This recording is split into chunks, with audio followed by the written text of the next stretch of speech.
Имаме! Почват новините! Прибирай се!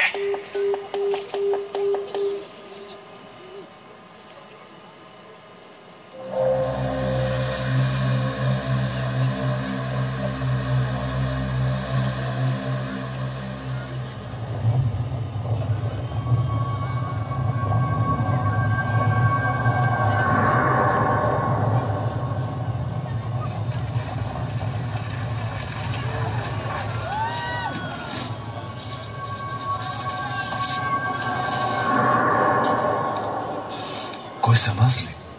Сега ще ви разкажа. Дошъл съм на този свят, ей тука, в Дряново, през 1800-та. Сирак останах без баща, още 3 годишен. Та на 10 майка ми ме глави чирак при един майстор тревненец. На 17 вече учих как се дяла камък при майстори от Корче. А подире той купувах занаят от брациковските майстори. Помагах им при градежа на църкви, камбанарии, мостове.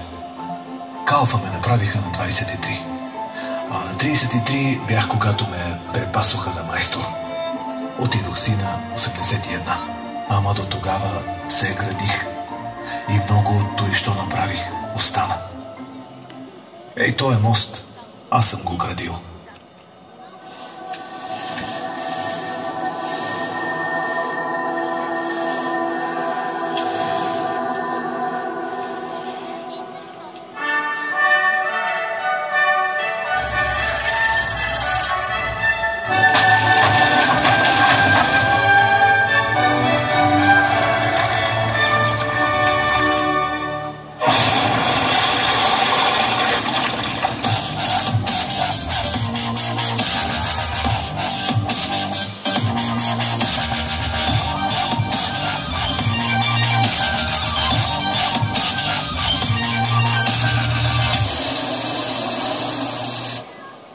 Добра работа сте свършили. Аз школ съм. Аз с пола и сега няма да ви река. Ще ви го рекат децата ви един ден. Че тая работа за тях е да знаят корените си.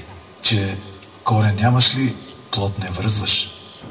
И аз така, каквото можах, направих. Мостове градих, дето да събират човек с човека. И манастири, дето да го събират с Бога. И чешми, дето отоляват жаждата на тялото.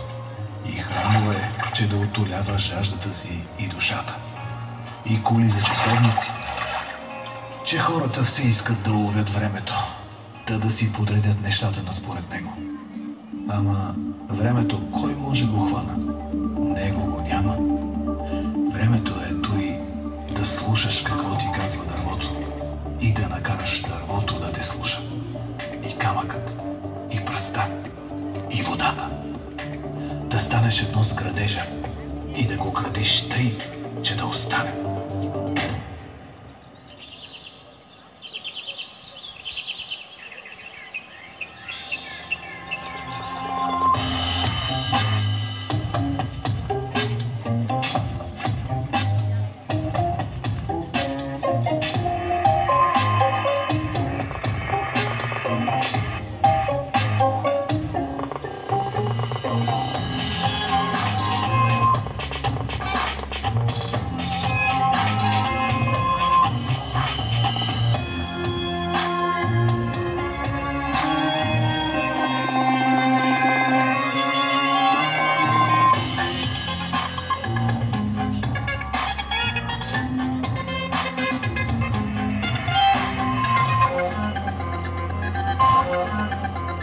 Можете да сте господари на всичко или роби на всички.